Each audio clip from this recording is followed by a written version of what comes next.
equivocó. Then give me my theme music.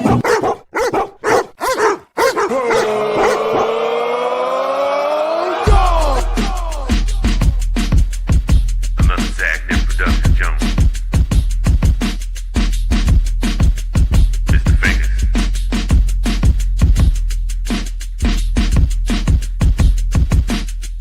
Collin from the DMV.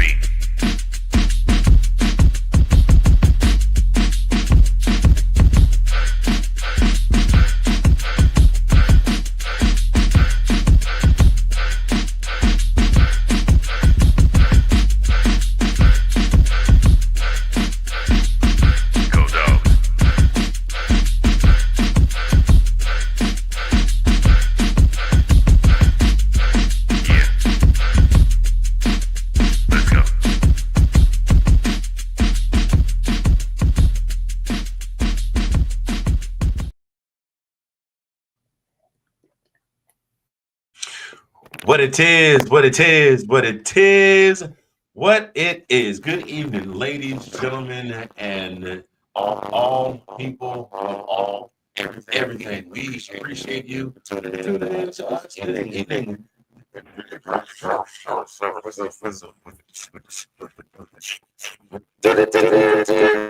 Remix. I cannot talk this evening. I do not know why. Tonight we are here. And it is episode number 5 of season number 5. Episode 5 of season number 5 of this week in UGA football. I am Mr. I can't get words out tonight. I cannot get words out tonight. This is like a live action recreation of the Crambone. That's me right now. Mr. Fingaz live from the 405 where the wind comes whipping down the plane. I literally got it going on tonight, y'all. I have no idea what's going on. Why don't I just drink some more caffeine and exacerbate the situation? And that guy over there. Big word. Big word. What wrong way? My God, this is gonna make it happen. Hey, this is different. You point this way. Yeah, I got a point directly at the computer. There we go. That guy right there. He is the brother from another. Sexy Brother Hubbard, the ace of base in the place. In your face. Collin P from the DMV. What's going on with you, baby? Oh, dude, I'm chilling, laughing at you. laughing at you.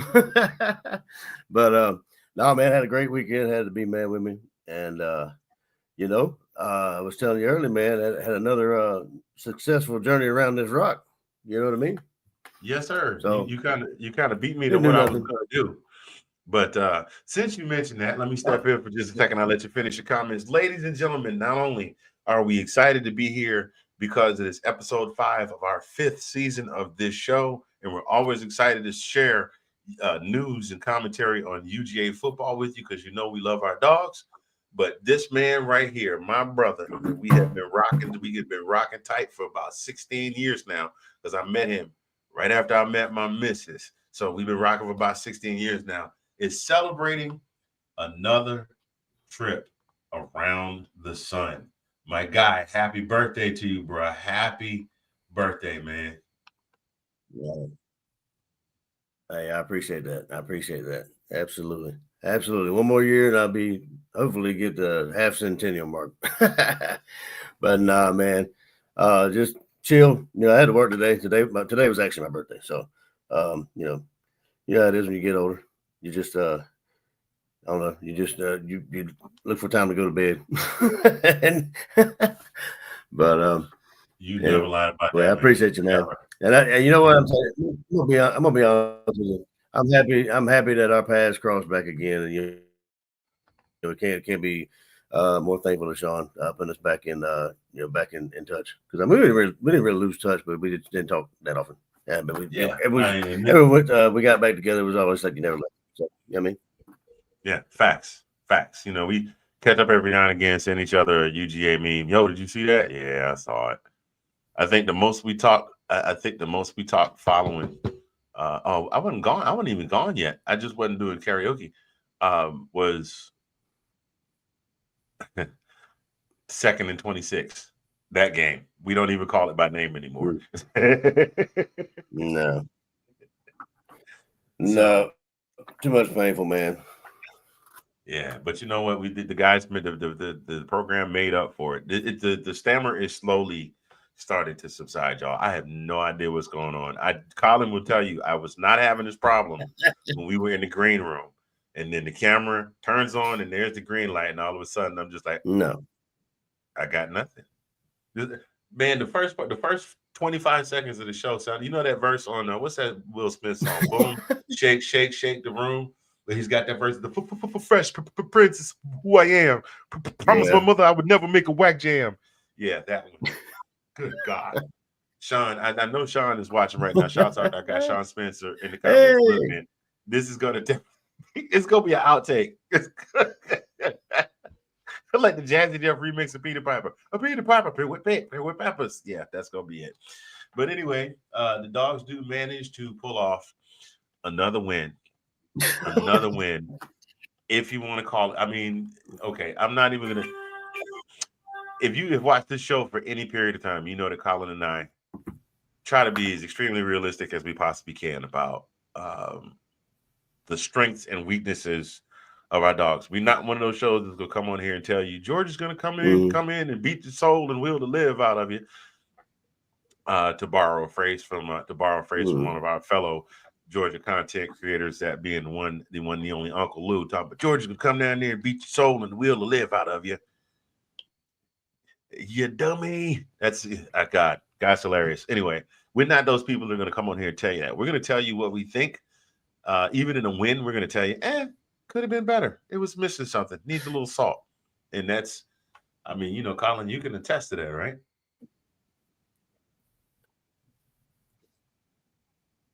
No, absolutely. I mean, like it was. We seemed to, like I said, you know, we kind of got in this conversation. I don't know if we got in this conversation, but I think we did get in this conversation, like earlier, not today, but earlier, before the season. Even like we tend to play to the energy of the teams we play. You know, I mean, like, and if any game like this one, I mean, to have these kinds of mistakes is this one. I mean, like, those other teams were blowing people out 70 to whatever it was, and we're beating them. We had 2 turnovers. I mean, which we shouldn't have against teams like Austin Peay. But it's I don't know. I mean, I'm just hoping the guys learn something. You know what I mean? I hope that they learn something, because they dang sure cannot do this against Tennessee. Oh, I'm hoping they learn something too. I'm hoping they learn how to play football for real before Saturday, because we going to kneeling, man. Yeah, as much as we've been picking at the fans in Tennessee and we throwing mustard and golf balls and all of that, man, they better not come out there. They better not come out there short. They better not show up. They better not show up acting funky, because man, you talk about never live it down. We were still hearing about 2nd and 26 the night that Georgia won the national championship. They're still going, whatever. We always will have 2nd and 26 over you guys. Saban still owns you guys. Enjoy your moment. We'll be back to kicking your butt shortly. And doggone if they did the following year. But yeah, you can't. They've been beating on Tennessee forever. They would. Yeah, that would be. That's true. You know how insane that would be to see Tennessee rush the field on their own home field if they were to beat Georgia in Tennessee. What y'all rushing the field for? This your field, huh? Yeah, I thought you did that at other people's houses. Yeah, that's rude though. Y'all be leaving scuff marks on the carpet and stuff, taking pieces of the hedges. Anyway, I don't know. Paying that. I mean, didn't the fine get Didn't the fine get up, raised up a little bit? I don't think. I mean, people are gonna be doing that. But man, come on, they just signed it. They just got the courts just signed a deal saying that they're gonna get X million number of dollars in revenue. This schools ain't worried about no fines. They got money. Kirby making almost $10 million a year, if not 10. He could throw out 100. He could put 100. He could put 100 bands on it. Come on, Kirby. Just saying. Anyway. Anyway, we said all of that to say this. Our Dogs took on Austin Peay this past weekend, the Austin Peay Governors, and it was interesting to watch. The one thing that I saw right off the break, Collin and I talked about this right before the game, right before, see there I go again, right before we came on air. The biggest thing I noticed was not a lot of passing across the middle. Gunner was not throwing the ball across the middle of the field. Now, Jake Fromm, very reminiscent of Jake Fromm. Jake Fromm was allegedly not allowed to throw the ball across the middle. He had some plays, it depended on who he was throwing it to, but for the most part, he didn't throw a lot of ball. He didn't throw a lot of passes down the middle.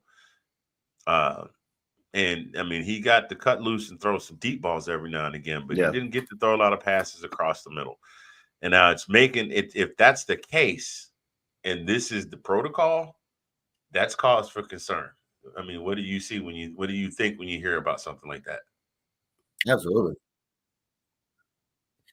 Yeah, I mean, I don't know if that would be in the play calling, in the scheme of things. That would be crazy if it I mean, you've got was. I mean, like we talked about, before you said that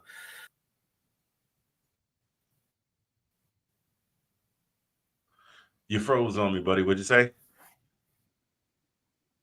No, I'm here. So I'm saying we talked about Delp not having any catches. You know what I mean? So I mean that is cause for concern as well. So I mean, I don't know if it's something to do with Stockton not being comfortable passing or something. I don't know. What I can't put my finger on it, but Well, I know that the fans were not pleased. I did see a couple of posts that said that Gunnar Stockton's mediocre, just like we thought. Time to put in Puglisi, but you know how the fans get. If he'd played the same brand of football he was already playing, and we'd won 76 to 112, 112, but that would have meant we lost, wouldn't it? If we'd won 76-3, much like I'll say a team out west did by totally annihilating a team from somewhere around here. I won't say which one, but I will say it's not the Sooners. So we anyway, if they would have won by that total, then the fans would be jumping up and down and we're going to the national championship. But we had a lackluster performance, and again, we're back to fire Bobo, run Bobo and his kid out of town, and mediocre play calling with the mediocre quarterback, put in the next quarterback. That's the cycle of Georgia fandom. Of course, that's the cycle of Georgia fandom, ladies and gentlemen. If you're just watching this show for the first time, we don't play well, fire everybody. We win, they're all geniuses. It doesn't matter. Well, I take that back. If we won a national championship this year, I think fans would still say, well, Bobo didn't help, and it was all Kirby and the players and their grit. Actually, grit sound good right now. I have chicken and waffles waiting on me. Squirrel having a moment right there. But there's a place, ladies and gentlemen, if you're ever in Oklahoma City, sidebar, if you're ever dude, just let me cut in for a second. Yeah. Go ahead. Yeah, I was gonna say, and even Stetson winning the national championship, people still hate him. So people still hate Stetson, even one. Said it wasn't. He didn't win it. It was a defense. Right. And then for sure, and he was calling for.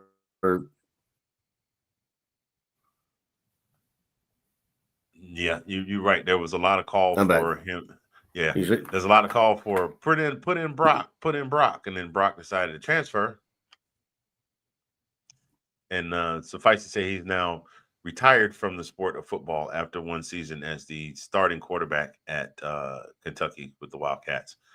So, I mean, you can't, like the song said, you can't please everybody, so you got to please yourself. And Kirby's gonna Kirby.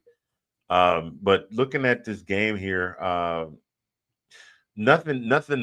I mean, and yes, there was how long was that rain delay? There was a huge rain delay It lasted, I want to say over a couple of hours. When you got guys that are amped up and, they're juiced up and amped up and raring to go and out on the field going 150 miles an hour. And then they go to the half, which is supposed to be 20-25, I think maybe 20-25 minutes. And then they wind up sitting for 2 hours. They're going to get cold. They're going to have to basically reset their brain and body to, okay, it's time to go play football again. So it wasn't anything great. Georgia scored 7 points per quarter. That's literally not even an exaggeration. 7 points per quarter. Stockton didn't have a bad game, honestly, though. 26 of 34 for 227 for 28 points. That's not terribly bad. That's actually pretty good. His completion percentage is good. He averaged 6.7 yards per completion. So, you run 2 pass plays every 4 downs. That's a first down and then some. You're eating up chunk yardage. The rush game, 4.8 yards per carry. Nobody really stood. I mean, Nate Frazier had 69 yards, 2 touchdowns, and Bowens had a couple, but those I'm willing to guarantee were in short yard situations. So it on paper, the stats don't look bad if you look at them from a complete game. The numbers just weren't gaudy. And the matter of fact, that's my question for you, Collin. Do you think a bunch of people are just griping because the numbers weren't gaudy when we're seeing Ohio State obliterate Grambling like 70 something to 70 something and scored 70 points, and Lord have mercy, Oregon just crushed OSU, and who else won big? I got a couple of games here. Texas didn't run them out of the gym, but they won by 31 points. Even South Carolina had a 28-point win over South Carolina State. Tennessee hung 72 on East Tennessee State. Then we'll go back over these as we go here. So, you had some pretty good wins. And by the way, big shout out to Mississippi State. Mississippi State is not necessarily known. Here we go again. Not necessarily known as a powerhouse team in the SEC, but they managed to pull out a win this weekend. So big kudos to Mississippi State. I mean, you can keep winning as long as you don't. And they did rush the field. They rushed the field. So I mean, good for them, man. Yeah, they rushed the field. Good for them, bro. Good for them. They were probably going back in the locker room like. I ain't got no problem with rushing the field, man. Don't give me, man. Yeah, you like that? A USF. The coach, that was a soundbite from Mississippi State's locker room from the head coach after the game. And matter of fact, we'll just go ahead and segue into that kind of around the horn here. We'll come back to Georgia in just a second. Texas, Arch Manning, much better outing. I got caught up in the point and laugh. I got really caught up in the point and laugh at Arch Manning after his week 1 performance. I don't even have to tell you guys about it because I know you saw it ad infinitum from the time that game ended and all throughout the week until they played San Jose State. Arch 19-30 for 295. He averaged almost a first down every time a pass was completed with 9.8 yards. Threw for 4 TDs, had 1 interception, and he also ran for 1. Yeah, that was pretty impressive. He tried real hard. You could tell he tried real hard not to flex, but he had to flex a little bit. Now, again, I don't like to say lesser teams anymore. I used to say that. My new politically correct term is a team with players not quite from the same talent pool with lesser resources. That's how I like to refer to a team that maybe might not match up pound for pound with a Texas, with a Georgia, with an Alabama. So they played San Jose State, and they pretty much were in control of this game, so in control of the game that they just took their foot off the gas in the third quarter, and San Jose still did not score any points. They did manage to pull off a touchdown during the second quarter. Walker Ingram managed to get a touchdown pass to wait a minute, hold on. No, I'm sorry, that's an interception. Jabari Bates managed to score a touchdown during this game. That was pretty much it. There wasn't a whole lot of total yardage gain. And then so much of Matthew Caldwell came in for Texas, 2 for 3 for 22, and 7.3 yards. That's not a bad average. Anyway, those of you just joining us, thank you so much for joining this week in Georgia football. I am Mr. Fingaz. That guy right there is Collin P. And we are here talking right now about Georgia versus Austin P. I don't know. I mean, I guess if I had to sit down for a couple of hours, I'd have it. It would definitely be a cold open coming back in the third quarter. And you could tell the crowd. Let's be honest, man. The crowds don't really get up for these cupcake games. I mean, they show a little bit of excitement, but they don't really get up for these cupcake games. One thing I do notice, even though it's a cupcake game, they hang around till the last whistle because even the cupcake. I bet them tickets for the Austin P game, home game tickets are always going to be expensive, folks. So that's just what that is. But God, I miss the days when I was a freshman on campus and I could get student tickets for like $5. If I'd have known better, I'd have worked that racket. Would have spent it all on Domino's Pizza too. So overall, I mean, not a bad performance, but not great. Zachariah Branch had an okay game with 3 receptions. Cash Jones had 3 receptions. Colby Young was the leading receiver, 7 receptions, 76 yards. What do you think? I mean, what do you think? Do you honestly think, Collin, that maybe they're just, I won't say hiding the playbook, but they're not trying to burn everybody out because they know that these 2 games were against two cupcake teams?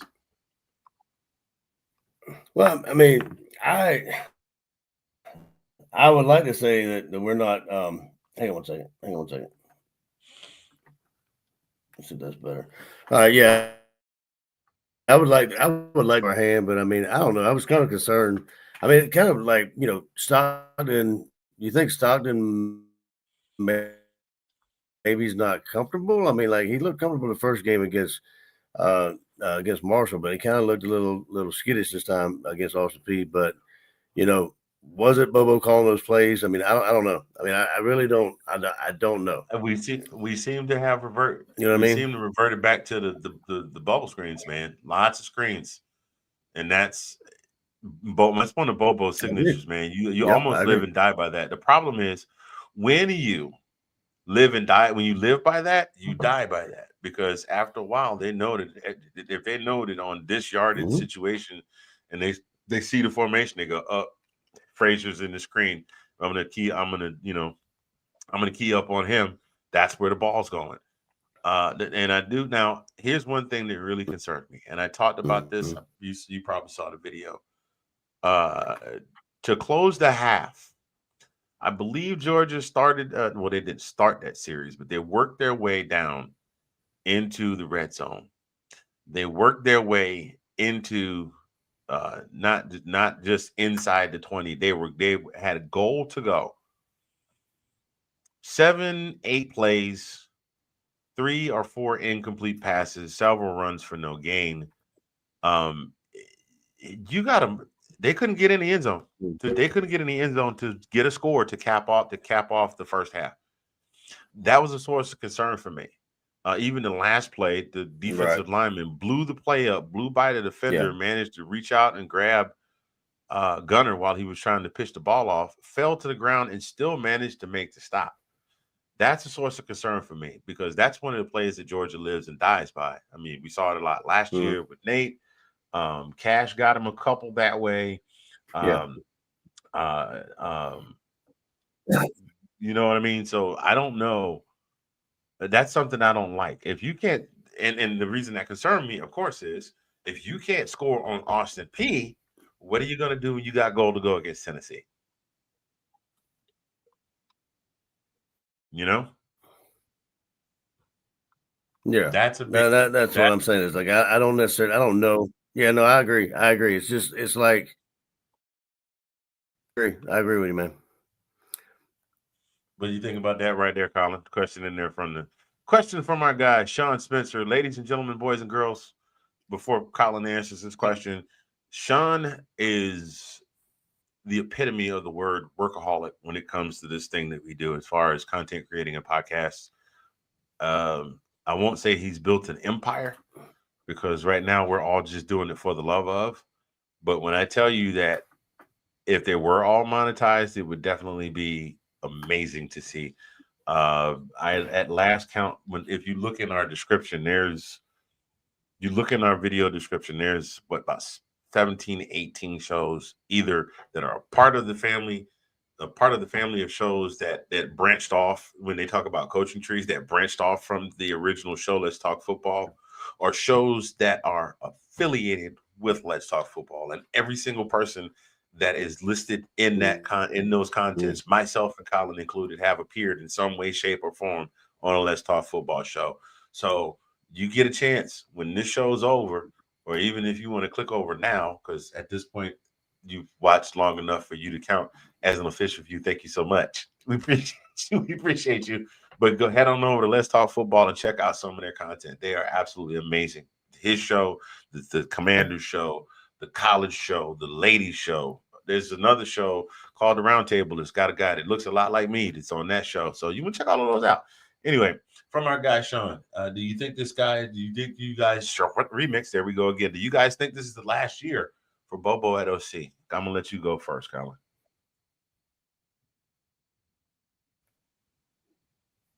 He is deep in thought. Dude, I'm gonna say it. It's Kirby's boy, so I don't know. I mean, I don't know what it would take for him to get fired. I mean, I really don't. We'd have to lose to Florida. We'd have to lose probably 3 or 4 SEC games.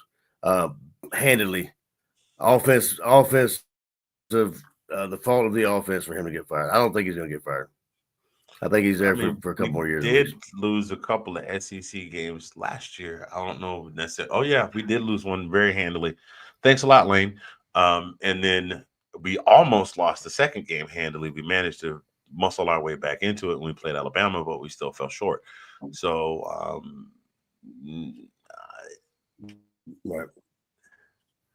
Just not a sermon, just a thought. I mean, I don't think Bobo's a bad. You know what? Somebody said something interesting about Kirby. I mean, it's not my opinion. You know, but I'm saying that Kirby's not going to do it.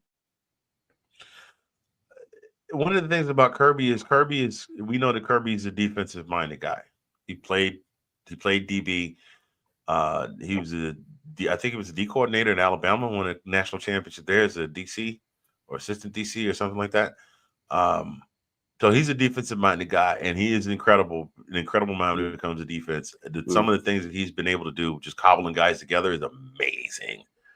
And you see what he built. He basically custom built the defense of the Philadelphia Eagles on the 2 national championship teams that were here a couple of years ago. But what he said is that Kirby is a great defensive mind. Yep. So what he wants to do is he wants to stick with the tradition of running the ball and gives you the option to work over. He gives you a box about yay big that you can play around in as long as running is the base of the program. And you kind of have to work around that. Now, our guy Monken, love him, miss him. He was fantabulously genius at working around that. I think Bobo's thing is, I don't know. I don't know why Bobo can't be more creative. I mean, the screens, he was running screens. Wasn't he the coordinator for Richt? Wasn't he a coordinator for Richt at one point?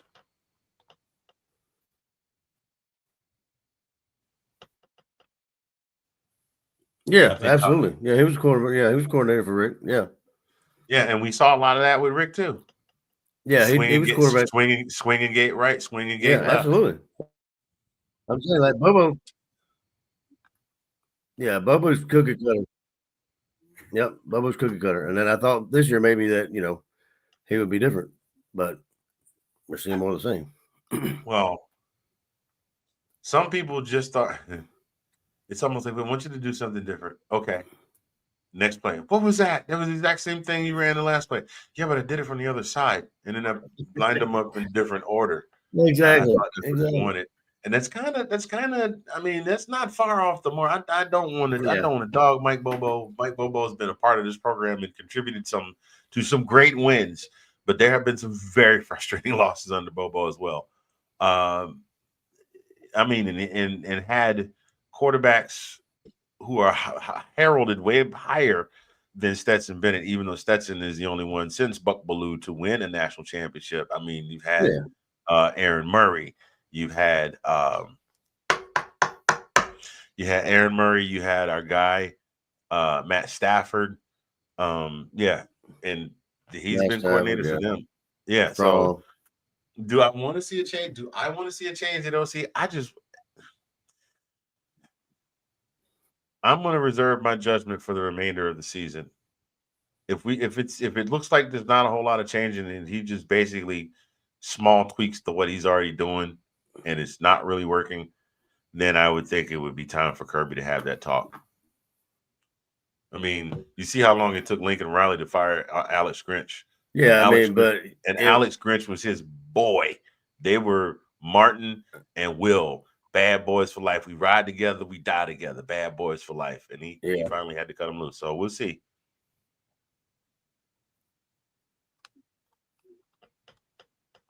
Yeah, I mean, if we did get rid of him, if he did, lose him, then who would we get? You know what I mean? I don't know who we would get. You're not getting Monken. You're not getting Monken. Be the problem. He's making NFL money. You're not getting Monken back. He's making NFL money. That's not happening. Not coming back. No. I mean, he's got Lane Kiffin. Lane Kiffin, maybe. Lane Kiffin. Hey. Well, Lane is looking for a job anywhere other than he's had his eye on the Bama job, but I wouldn't put it past him coming here to be a head coach here. So I don't know, man. I don't know if I could see. I don't know if I could see Lane Kiffin here. You know what I mean? If Greg Sankey, if Greg Sankey, it would be funny to come out and announce, or Kirby were to come out and announce Lane Kiffin as the head coach, not the head. Oh my God. Come out and announce Lane Kiffin as the new offensive coordinator. What did he say? Be me right there. I don't know. Oh, no.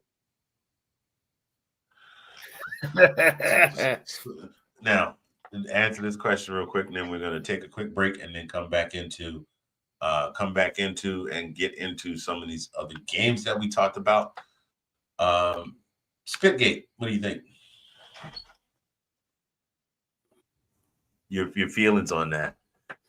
I mean, it happened in Florida. So I mean, I don't know. I don't know what he was thinking. They playing in Florida? We're talking about the Eagles versus Dallas. Dak did it first, but he didn't spit on him. But I mean, I'm not saying it was more. I agree. I said it happened in Florida as well. One of the Florida players. Right. Florida versus Florida State. USF. Well, this one more so. This one we're specifically Florida versus USF. Yeah, but this one specifically, we're talking Dallas versus Philly. Yeah, no, I agree. I was saying that Dak spit in the vicinity. Well, I'm going to give you for this one, and Sean and I had a conversation about this. For this one, I'm going to give you we're going to go back a little bit. I'm going to give you some literature. Romeo and Juliet, probably the #1 most read piece of Shakespeare by high school students across this country. And you get into English lit and you start talking about classics. I read Romeo and Juliet my freshman year in high school, which was 1984, which, my God, was 41 years ago. And for those of you that never read it, there's these two families, and I'm going to try and make it in modern terms. There's two families that got a little money, they're prominent, and they're beefing. Okay. And the son of the one wealthy family falls in love with the daughter of the other wealthy family, but they're afraid everybody's going to find out. So the one like Romeo's family, him and his boys are walking through town, minding their business, not looking for anything. And Juliet's people are in town and they see Romeo's boys and they want that smoke. So they was like, I'm going to bite my thumb. And oh boy, biting your thumb is the equivalent of spitting at somebody. It's that gesture right there. It's just not spitting at somebody. Well, it's kind of the equivalent of spitting on somebody or flipping on the bird or me mugging on them, whatever. So the question, they cross paths and dude is like, do you bite your thumb at me, sir? Yeah, right. The homeboy says, hey, do I catch a charge if I say yeah? He's like, yeah. He's like, I do not bite my thumb at you, sir. but I do bite my thumb. So it's like, I ain't spit at you. I ain't saying I was spitting at you. I mean, I did spit, but I didn't spit at you. You dig what I'm saying? Dak, I got the feeling Dak, and see, the thing is that you see Dak doing that all the time, even if there's nobody around him, all the time. So he could easily say, nah, man, I wasn't spitting at you. I just spitting. Dak knew exactly what he was doing. And Jalen played right into it. My 2 cents. And today, that concludes today's lesson on Shakespearean literature. An expected 1.5-page essay written in cursive and double-spaced with references and liner notes. If you do not follow these instructions, you will not pass my class. 3 points to Gryffindor. Done. Oh, man, hold on. I got to give myself one of those. What was that? What was that? Tell me what that was. Come on, man. Right, and we're back. Yeah, so I think Dak baited him. I do. I think he baited him, and since he didn't spit on him, but spat in his general direction, and Jalen was like, I ain't letting that slide. Oh yeah. So I think it's nasty. You want to know what I think? I'll let you know what I think, Sean. I think it's nasty. I have been angry. I have been angry enough to really throw hands hardcore with somebody until people have had to pull us apart. I was that kid at one point, but I have never, not once, to the best of my recollection, ever spat on somebody. That is like the ultimate insult. Like slapping somebody in the face, slapping somebody in the face, crossing the line with somebody's spouse or significant other, or spitting on somebody. That's if any one of those three happen, it's gonna take a much bigger person to just ball up your fist and walk away. Because pretty much in the street, you spit on somebody, hands have to be thrown. Now you gotta see me now, because you gonna spit on me. Oh man, I'm doing all the talking, man. Give me something. Yeah. Oh, okay. See, okay. It's hard for me to say whether or not this is Sean being like honest opinion, or this is the Commanders fan who just can't stand that. But I agree. I'm with you on this one. Mm-hmm. I agree. Yeah, you lucky my brother here, man. I agree with that. You lucky, man. I shoot you a fair when I take you out, son. But you know my brother here and stuff. I ain't gonna show out like that in front of him, because I don't want him going back and telling my mom I'm out here wilding.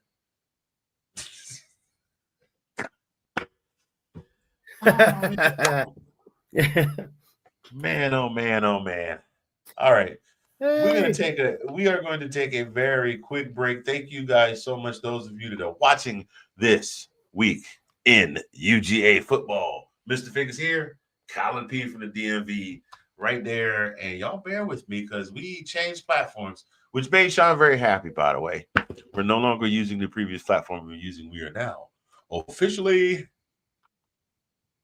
part of the StreamYard family. Play. There we go. All right, that's enough. That's enough clapping. That gets loud. All right, we're going to take a quick break. We'll be right back.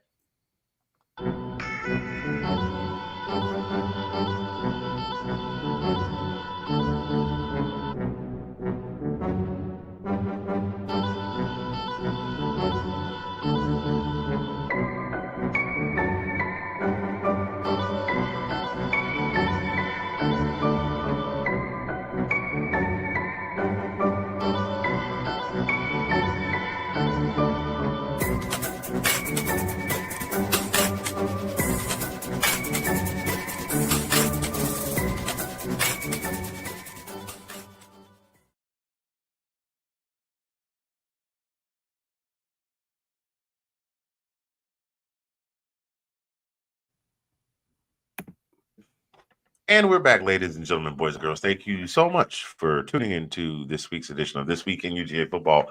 Mr. Fingaz here, Collin P there. So Collin, we're gonna keep this thing moving. We're gonna go back over a couple of games. I mean, at the end of the day, we wrap up the Georgia thing. We won. I'm glad we won because that would not have done for us being a top 10 team to have lost to Austin P. I don't think we looked great doing it, but I'm glad we pulled out the win, and I sincerely hope that maybe what we're hearing being circulated around that they're just kind of holding some things because they're holding some things that they're working on.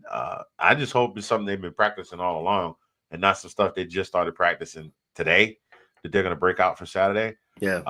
I really want to believe that this is something that's going to be there's something they've been practicing on all along, because the last place to be trying new stuff is playing against Tennessee in Tennessee. Speaking of which, as we mentioned, Tennessee beat East Tennessee. The Volunteers beat the East Tennessee Buccaneers. But yeah, they beat the Eastern Tennessee State Buccaneers and did it pulling away 24 in the first, 24 in the second, 14 in the third, 10 and that's frustrating, man. We're watching our team barely get 26 points, and Tennessee's winning by 72. And this team's winning by 70 over here. We're a top 10 team. We should be at least looking like we're putting in some kind of effort. But keeping this thing going, Joey Aguilar looked really good. 23 of 31 for 288. As I said, 9.3 yards per and 2 touchdowns. And his backup came in and threw for 118, and he also threw 2 touchdowns. What are we feeling here, man? What's your temperature? What's your gauge on this? We already know. We're gonna go ahead and say this up front. We know that Neyland is a hard place to play.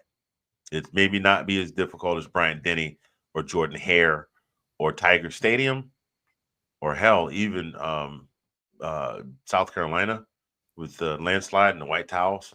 But this is a tough place to play. So what are you thinking right now? Right.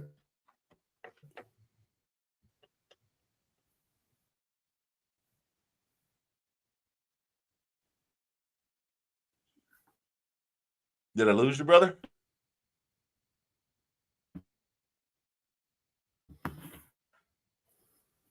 There we go. I can hear you, but I mean I can see you and I can hear you moving around, but I think you're coming in a little delayed. I had a bad connection or something. Can you hear me? There's a little bit of delay there. Yeah, I got you now. You got me now? Yeah, it's going in and out for some reason. But Tennessee's going to be without their 2 starting DBs, 2 starting corners, like we were talking about earlier.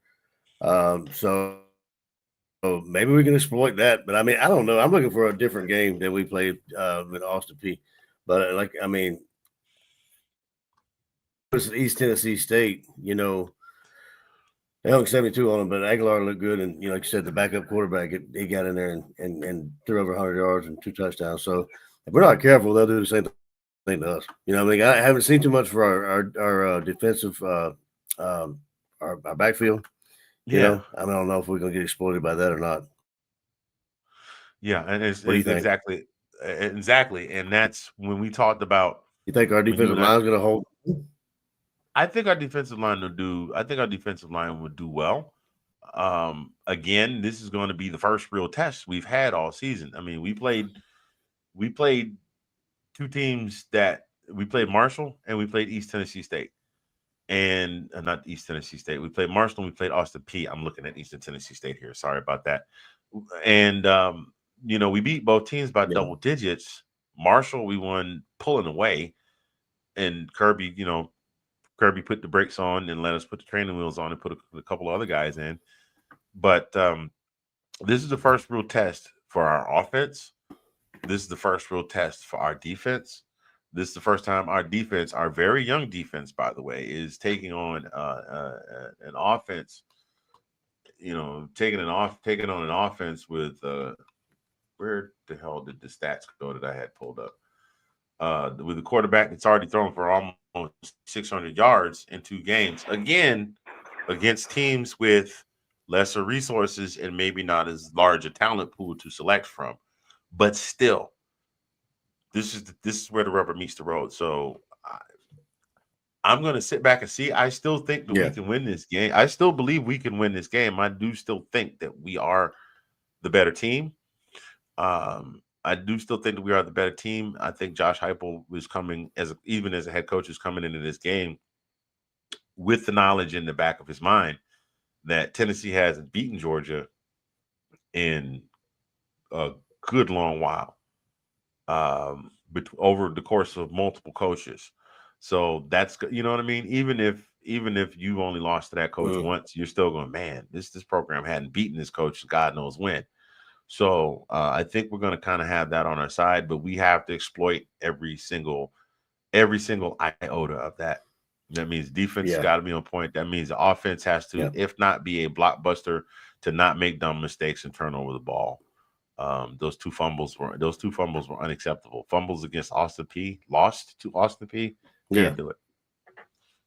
What do you got? Yeah. I mean, I bet Kirby had them running. The 2 turnovers, man, you can't have it. Oh, yeah?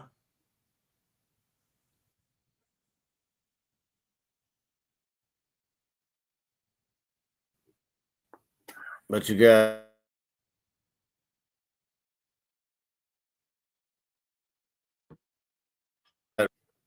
we're picked up what? I think it's 3.5. What do you have?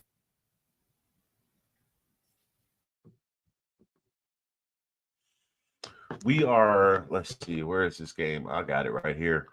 Oh, no, I don't. That's last week's game. Hold on. I got you, bro.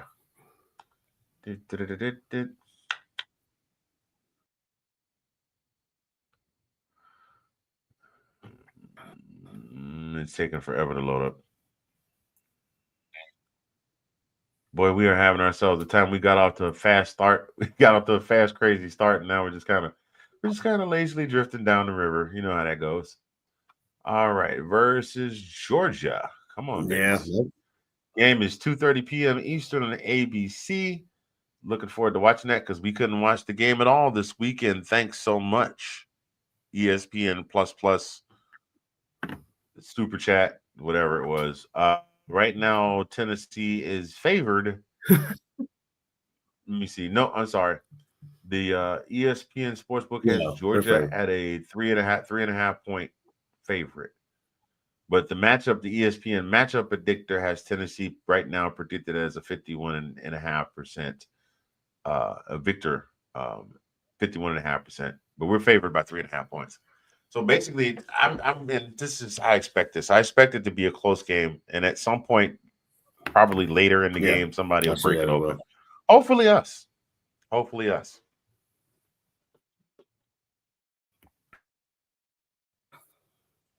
So, we're looking at right now, Gunnar Stockton, 417 yards, 40 of 58 total with 2 touchdowns. Joey Aguilar, 39 of 59 with 5 touchdowns with 535 yards. Hey, Nico, how's California? I said that out loud, didn't I? I did. I should smack my hand for that, but I'm not gonna.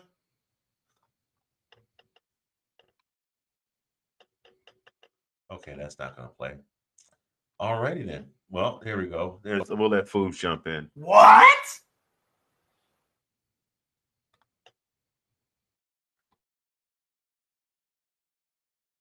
Hey, sorry about your Gators, man. That I know that one hurt. USF definitely.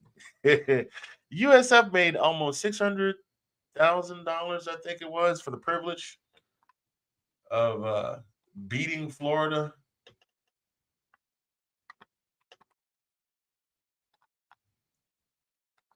Collin has sent me a message. He will be right back. It looks like he's going to try something else here. But while we're waiting, I just want to say I do appreciate you guys for tuning in to our show.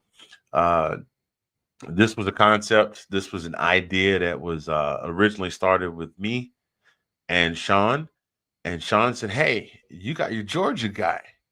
You should bring your Georgia guy on, And at some point during the conversation, he mentioned something about a race and some fast people and some strong people or something like that. And later on that at the end of the season, Collin joined, and then Sean took the training wheels off, and we were off and running. And we are now 5 seasons in. If I'm not mistaken, I think we're either close to or maybe just recently passed our 100th episode. If we passed it, we'll celebrate it later. If we have not, we will definitely try to come up with something special for that 100th anniversary, for that 100 show milestone. But yeah, that's one of the things that I'm looking at is that like Tennessee is humming like a well-oiled machine. Again, lesser resources, smaller talent pool, but the teams that they played, as is the same case with Georgia. But Tennessee seems to, it's almost like watching a stock car race when they all pull into the pit. Whoever gets out back on the track first is going to be pretty much depending on who has the best pit crew. And right now, Tennessee is looking like they've got the better pit crew, but these are also just warm-up races, like scrimmages. These are not actually the ones they do count, but not really. So, well, actually they do. I started to say that, but they do, because let us have lost to Austin P, and I guarantee you we'd be ranked like we had tumbled down the rankings when the AP rankings came out. I think there's Collin popping back in here. Let's see what we got.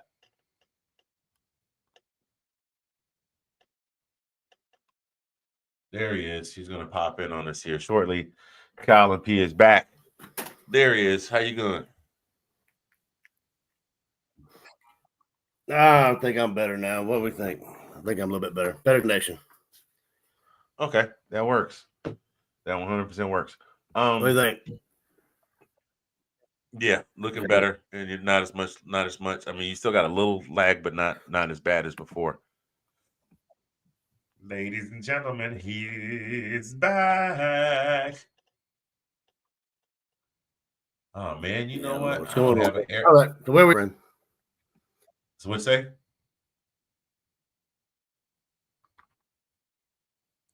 Oh, we were talking about I was just talking about how we got in your absence. Thanked folks for hanging along for ride for the last the previous 4 seasons, and kind of how we got started. And then I just jumped back into that Georgia's definitely going to have to bring it when they play Tennessee, because this is not one to be taken lightly. So absolutely, I think it's going to be a telltale sign. I mean, how we play them, how the rest of the season is going to shake out. I think, you know what I mean. Yeah, agreed. But I don't know. I mean, like Stockton, I don't know, but I mean, Stockton's going to have to play better for sure. Yeah, and I guess I had to put him in the same category as Arch. You know, Gunner got a little bit of time under center during last season. I mean, very well. He got to play a full game, but he did not get a lot of starting. He only got 1 start, and he got some playing time. He came in cold during the SEC championship, but he didn't get a lot of playing time. So, and I know I gave Arch the old Mista Fingers, Yuckle box. I had some jokes for him, but I guess that's what it comes down to is. He's gonna have to shake the jitters or whatever it is that he's got going on. He's gonna have to step up, because this is where the rubber meets the road. We don't have an easy schedule ahead of us. Yeah. We get, as everybody knows, we get into conference play. Starting this week, and it's just a little bit of a battle royal. Bit of a battle royal going through that, because we've got Tennessee this coming Saturday. The next week we have Alabama. Then we got Kentucky. And for some reason, Kentucky always manages to get up when they play us. I mean, there have been a couple times in the last 4 or 5 years where they certainly do, man. That's always a tough game. Yeah, but they get it going. Last year, Auburn I can't remember if it was last year or year before. We kind of struggled with Auburn in the first half. Ole Miss, we lost to last year. Florida, you know what? I may have to retract my statement. I need to see what Florida does this week, but I may have to retract my statement on Florida maybe being dangerous because we see what USF did to DJ Lagway and company. Mississippi State, we don't know where they're going to stand when the season comes around, and then we play Texas. Then we play Texas to close out. I mean, we've got starting this coming Saturday 2, 4, 6, 7, 8. Oh wow, we're playing. Yeah, we're playing our 8. We're playing our 8 conference games back to back to back to back to back, with a small break between, with a 2-week break between Ole Miss and Florida, and then we're right back into it. Florida, Mississippi State, and Texas, and then a week of what we hope is going to be a respite with Charlotte, and then Georgia Tech to close out the season as always. So yeah, gotta get it going, gotta get that mojo going.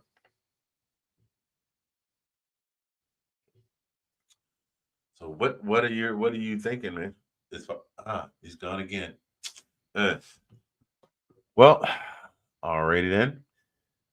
Well, ladies and gentlemen, let's just go ahead and launch into. I wanted to talk about this other game over here before we got off for the evening, and that's going to be South Carolina. The Gamecocks playing at home, as I mentioned, a very difficult place to play.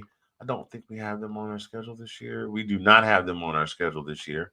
But South Carolina with a very, very impressive win over the South Carolina State Bulldogs. Also a team that is no slouch. One of the finest HBCU, historically black college and university football programs in the country. Lenore Sellers did not have a stellar outing in terms of his numbers. Only 128 yards passing, 1 touchdown, and 23 yards on the ground. But he was able to effectively spread the ball around. Split between 6 different receivers.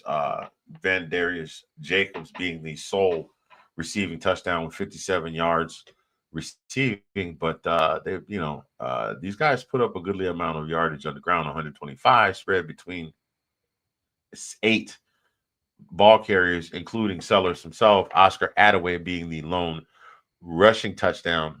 Well, wait a minute. They had 1 rushing touchdown, 1 passing touchdown. So that means that we had some defensive touchdowns. Looks like we had looks like we might have had a pick 6 or a fumble, a scoop and score here. So South Carolina putting on a very impressive outing, essentially holding South Carolina State to 270 yards of total offense. So is that right? Yeah, 270 yards of total offense. But again, South Carolina State, no slouch whatsoever. Coach Chennis Berry, one of the most bone-chilling pregame speeches. I see you, Collin. I got you, brother. One of the most bone-chilling pregame speeches ever given to his team. Collin P is back, ladies and gentlemen. My goodness, I'm sorry, there's something going on here. My phone's back. I'm back on my phone here. But yeah, I was just heard you talking about the FSU the speech. Is that the speech you're talking about? No. There was I sent it in the chat. It was the coach from South Carolina State, and this is from last year. This is a pregame speech he gave in the locker room. What's the matter with the team? Team all right? What's the matter with What's the matter with the offense? Offense all right? Yeah. The mailman gotta go to work. We got a WRK. Work. Hard work every day. Work. Man. Yeah. Woo. Here they come. Yeah, and like I said, they played South Carolina, so there's an in-state matchup. South Carolina State is, I would say, right along on par with the Jackson State. I'm not 100% certain if they're in the same division or not, in the same conference or not. But South Carolina State is nothing to play with, and they have been that way for a long time. Bill Davis, I talk about this all the time. Bill Davis was a coach at South Carolina State and won a conference championship there before he moved south to coach at Savannah State. and coach a certain Hall of Fame tight end who likes to do something for two something. I don't think he's doing a lot. I'm not trying to make fun of the man because I'm proud of all of his successes, but I don't think he's doing a whole lot of something for two something anymore. And we're going to move on from that. Savannah State, Sean, to answer your question, Savannah State has not. They months on 5 months. Dante dreams away. What in the world? That sounded like me. Yeah, it did, but that wasn't you. That was an advertisement. Keep on going, my friend. Savannah State has not had a very impressive. Oh, they play. Speaking of, they play South Carolina State for homecoming on October 4th. I will not be able to attend that game yet again. Just it's that time of the year, and I've got football, and where is it? No, I don't want South Carolina State. I want Savannah State. Give me Savannah State, doggone it. There's not a lot of information here on Savannah State, and that really irks me. Like if you know how if you type a team name in Google and it'll give you all their stuff from all of their games, their schedule, the whole nine. Let's see what we got here. Let's see. ESPN probably got them straight. We'll see. Come on. Well, while that's pulling up, as I was saying, I like to talk all the time about Bill Davis and how Bill Davis left South Carolina State after winning the conference championship and coming to Savannah State. Let's see. Savannah. Oh, they won last week versus Shorter University. Their first game of the season, Sean. They lost to Ed Waters College. Ed Waters beat Savannah State soundly at home at Theodore A. Wright Stadium to the tune of 41-14. It does not look like there are any detailed stats. They are both in the SIAC. Yeah, there's no play-by-play available or no breakdown. Right now, Savannah State ranked third from the bottom of the SIAC, only trailed by Miles College in Central State of Ohio. They are almost at the bottom of the pile, looking up at Albany State, long time rival Tuskegee. Let's see, Tuskegee, Albany State, and Edward Waters are at the top of the pile in this Southern Intercollegiate Athletic Conference. I had such a hard time saying that one year. I had to actually do a video about that. It was I stumbled and fumbled. Just to give a little background, Edward Waters and Savannah State, the game started out tight first quarter. Ed Waters out to a 21-0 lead. Savannah State stormed back, scored 14 points to close out the quarter. Savannah State would not score the remainder of the game as Ed Waters piled on another 20 points over the course of the next 3 quarters to effectively shut down Savannah State during their home opener. They did play against Shorter College.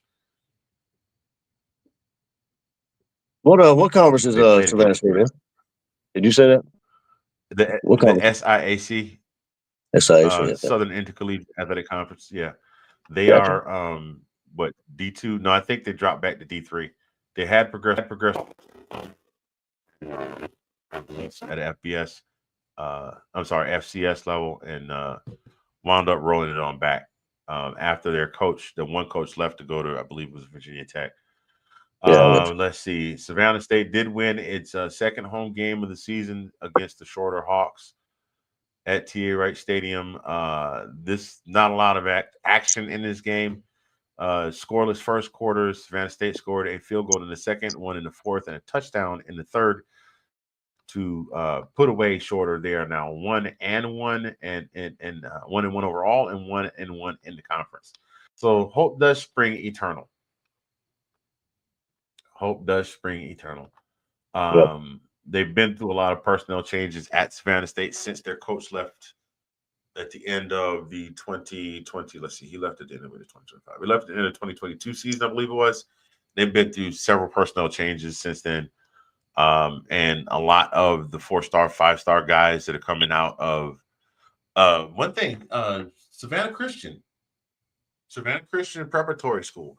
That used to be one of those private schools that when they wound up playing the public schools, Mm-hmm. the public schools would run them over, and all of a sudden they have become a powerhouse. So I'm starting to see a lot of guys playing D1 ball from Savannah that are coming Yeah. from Savannah Christian. There's quite a few guys. I think there's a couple guys in the league that got drafted this year that played for Savannah Christian. Well, that's awesome. Yeah, I mean, we might start to see some more superstars, some more NFL superstars that came from the great state of Georgia, and I don't mean via Athens. Well, they probably did wind up playing in Athens when they left Savannah Christian, but still. Yeah. Where were we? What was I talking about? We were talking about South Carolina versus South Carolina State. Let's see here. Again, like I said, 38-10, impressive win. Beamer has got Shane Beamer has got these guys believing again this season. South Carolina State next week will be taking on, as I wait for that to do that. Oh man. Whew. And South Carolina State 1-1 overall, 1-0 in the MEAC. That is the Mid-Eastern Athletic Conference. They did beat Wofford in their season opener 16-15, and of course the loss to South Carolina. Next week they take on Bethune-Cookman at home. They take on Bethune-Cookman at home in Orangeburg, South Carolina. Man, they got a gorgeous stadium. They got a gorgeous stadium. I've been to it for a couple of games. And the band likes to play Pass the Peas by James Brown, and all the Greeks just go running out on the field in the home end zone. Yeah. And they just start doing their strolls. I mean, you got the Qs and the Alphas and the Kappas and the Deltas and the AKAs, and everybody shouts out to the coldest of the cold, the boldest of the bold. First of all, servants of all, we shall transcend all. Oh, 6. Hey, there we go. But they get out there and they start strolling down that's right. Spring 1990. Better recognize, baby. Last of the walking on this campus, Savannah State University. Let's go. Okay. And we're back. Right now, South Carolina State is in the same conference with Delaware State, Norfolk State, North Carolina Central, and Morgan State. Right now, they are in a 4-way tie for first place in the conference because nobody has played any conference games. And Delaware, Howard, Norfolk, and South Carolina State are all 1-1. Well, that will change this weekend. That right there, ladies and gentlemen, is your HBCU report for the week. Georgia taking on Tennessee. Collin, I'm going to pass this over to you, sir. What do you think we're doing this week? Win and lose. We just keep it simple. Oh, we got to win, dude. We always got to win. Got to root for the team. Yeah, man. we got to. But what do you think we're going to do? What do I think we're going to do? I mean, there's a difference between thinking and hoping. But no, I mean, I think we're going to. If we're smart, I think we'll exploit the two defensive backs that are out. I mean, we need to go. I mean, we are a running team, but we need to exploit we need to go back to the pass. We need to pass the ball more than we have been. You know what I mean? And I'm not saying the home run balls because I don't know if Gunner may not have. I mean, I know he doesn't have the strength to throw the long ball too much, but this whole screen stuff. You don't think so? I mean, he can put some zip on it when he wants to, but I haven't seen it. That's what I'm saying. I don't have any sample size. I can't. He may have it. That's why we haven't called the play. So what I mean. I want to see him call it. Listen, I'm gonna go ahead and put this out right now. Hey, Bobo, Mike, one each, offensive coordinator, University of Georgia Bulldogs, two-time first back-to-back national championships at the school in 2021 and 2022. We know you weren't there, but. Oh, wow, that sounded like a jab. It wasn't. He was on the sideline. He wasn't there. Don't take that personal. Listen, we need to see that. We need that this weekend. Whatever Kirby, if Kirby say take the brakes off and let it fly. You know what? That might be the first pass of the game. That might be the first play of the game. We get the ball. Dude, you know what's funny? Every time we start complaining they're not throwing the ball, they come out and they throw a long bomb. Jake Fromm did the same thing, remember? Mm-hmm. Yep. But last time if memory serves, last time we did that at Tennessee, it was actually they threw the bomb and we had an interception in the kind of tip drill and the dude caught it and scored. That was the last time they beat us. Yeah, and that was how long ago? Was that Kirby's first season or was it the year before Kirby's I'm not certain. I think it's around there. Yeah, well, That we need that, Bobo. We need that. We don't have to take a shot at the end zone, but if we get the ball and we're back like around the 5 or 10, let young Gunner back up in the pocket and drop one downfield and see what happens. I mean, I got a new nickname. Got a new nickname for him. Blickety Blick. Give him the Blickety Blick. Gunner. He's a Blickety.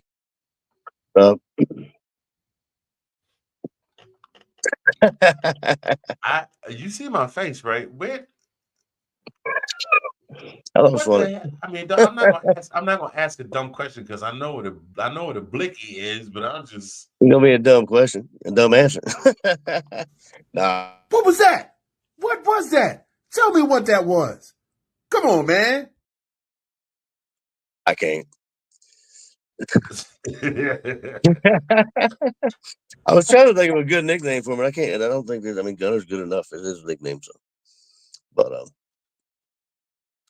yeah, dude. I mean, I want to see. I want to see a home run ball. Not every play. I mean, you got to do all that, but I mean, you got to get something to get the team up, and have a chance to score. Listen, you have to. You're going to have to make their DBs, since they're short. You're going to have to make their DBs respect the potential. Like he doesn't have to throw it downfield the whole game, but they have to at least respect that he might be able to. Absolutely.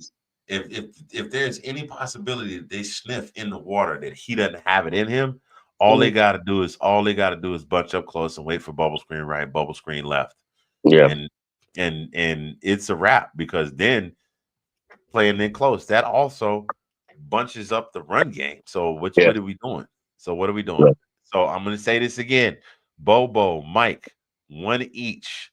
Offensive coordinator, current offensive coordinator 2025 for the University of Georgia Bulldogs football squad. Air out the ball. I know you're going to hear people in the stands saying, run the ball. I'm telling you, throw the ball. Throw the ball far. So they got to run and catch it. See how I did in my mouth when I said far? That means go way out. Yeah, bro. Good. We need a good mix, man. It can't be so predictable. That's the only thing that Bobo's got. I mean, that's his problem. Is it predictable? If I can predict it, man, good Lord. Man, Jamie Foxx had a good record that just defined this whole thing. Unpredictable. Unpredictable.